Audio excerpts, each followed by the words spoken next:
کیا خبر ہے کہ تم کس وسیلے سے ہو، تم تو حضرت عمر کے قبیلے سے ہو، کیا پتہ ہے تیرے کون حضرت علی، جن سے لرزا ہے خیبر یہاں آج بھی۔ السلام علیکم ورحمۃ اللہ وبرکاتہ۔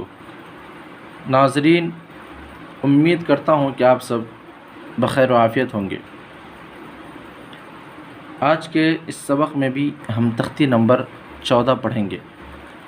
تختی نمبر 14 کے اندر رائے ساکنہ اور مشددہ کا بیان ہے۔ رائے ساکنہ کس کو کہتے ہیں؟ رائے ساکنہ اس را کو کہتے ہیں جس کے اوپر جزم ہو، جیسے یہ را جو ہے اس کو رائے ساکنہ کہتے ہیں کیونکہ اس کے اوپر جزم ہے، اور اسی کو سکون بھی بولتے ہیں۔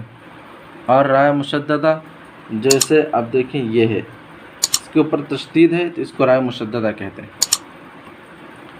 یہ قاعدے پچھلی دونوں ویڈیو میں میں آپ کے سامنے بیان کر چکا ہوں، ایک مرتبہ میں پھر سے پڑھ دیتا ہوں۔ یہ جزم والی را اور تشدید والی را کی تعریف ہے کہ جزم والی را کو رائے ساکنہ کہتے ہیں اور تشدید والی را کو رائے مشددہ کہتے ہیں۔ مشددہ اور ساکنہ کی تعریف کی گئی ہے یہاں تک۔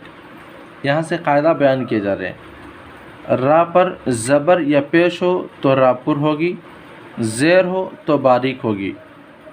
تیسرا ہے رائے ساکنہ سے پہلے زبر یا پیش ہو تو را پر ہوگی، اور زیر ہو تو رائے ساکنہ باریک ہوگی۔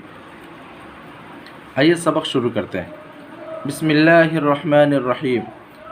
را با زبر رب، با را زیر بر، رب بر۔ اس را کو باریک پڑھیں گے، کیوں؟ اس لیے کہ اس رائے ساکنہ سے پہلے با کے نیچے زیر ہے۔ جیم زیر جی، رب بر جی، عین واو پیش او، نون زیر نی، رب ارجعون۔